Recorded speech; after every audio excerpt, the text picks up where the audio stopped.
उसके बाद राहुल गांधी का भी ट्वीट सामने आया था और उन्होंने भी खुलकर कहा था कि ये सही नहीं है जबरन उठाना, और वो शांतिपूर्वक तरीके से अपना प्रदर्शन कर रहे थे, लेकिन आपने बल का प्रयोग किया। लेकिन अब राहुल गांधी भी छात्रों की आवाज उठा रहे हैं, छात्रों से मुलाकात कर रहे हैं, स्टूडेंट के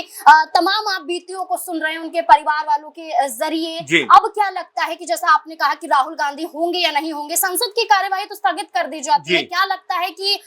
जब ये संसद फिर से शुरू होगा तो क्या राहुल गांधी सबसे पहले नजर आएंगे? देखिए, बिल्कुल जाहिर बात है, क्योंकि ये मुद्दा अपने आप में सबसे बड़ा मुद्दों में से एक है, और जिस तरीके से इस आंदोलन में तमाम छात्र युवा दिखाई पड़ते हैं, और जो बात आपने भी कही कि राहुल गांधी लगातार इन युवा छात्रों से कम्युनिकेट कर रहे हैं, चाहे कोटा की बात करें, चाहे देहरादून की बात करें, और छात्रों के सामने अपनी बातों को रखते हुए नजर आ रहे हैं, उनकी तमाम समस्याओं को सुनते हुए दिखाई देते हैं। ऐसे में अगर राहुल गांधी संसद के अंदर अगर इस मुद्दे को उठाते हैं, या समूचा विपक्ष इस मुद्दे के ऊपर अडिग होकर सरकार से सवाल पूछता है, और जैसा लगातार चाहे अभिजीत दीपके हो या सोनम वांगचुक हो, यही बात कहते हुए नजर आते हैं कि शिक्षा मंत्री जिस तरह से जिम्मेदार हैं इस पूरे मामले के लिए, उनको अपने पद से इस्तीफा देना चाहिए। तो क्या सरकार के ऊपर इसका दबाव बनता हुआ दिखाई पड़ेगा? क्या सरकार यहाँ पर कोई बड़ा फैसला करती हुई दिखाई पड़ेगी? इसको लेकर तमाम तरह की अटकलबाजियां मीडिया में चलती हुई दिखाई पड़ती हैं, क्योंकि जिस तरह से तमाम प्रतिबंधों के बावजूद आपने देखा कि तमाम मेट्रो स्टेशन बंद कर दिए गए,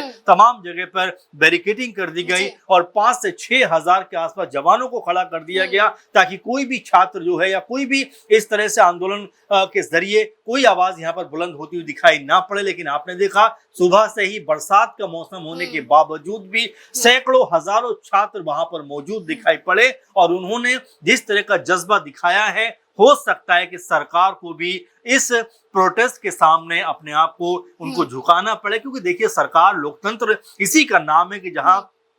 कोई भी अगर आपकी नीति को लेकर विरोध करता है तो कम से कम आपको कम्युनिकेट करना चाहिए। बारंबार हम लोगों ने इस तरह की चीजों को देखा है। अन्ना हजारे जिस तरह से 2011-12 में प्रोटेस्ट करते हुए दिखाई पड़े थे, और महज 13वें दिन ही सरकार ने उनसे बातचीत करने को तैयार हुई। तो ऐसे में सरकार को यहाँ भी एक जो है पहल करनी चाहिए थी, यहाँ भी एक कदम आगे बढ़ाना चाहिए था। लेकिन अब जिस तरह से रास्ता खुलता हुआ दिखाई पड़ता, हो सकता है कि कोई संभावना यहाँ पर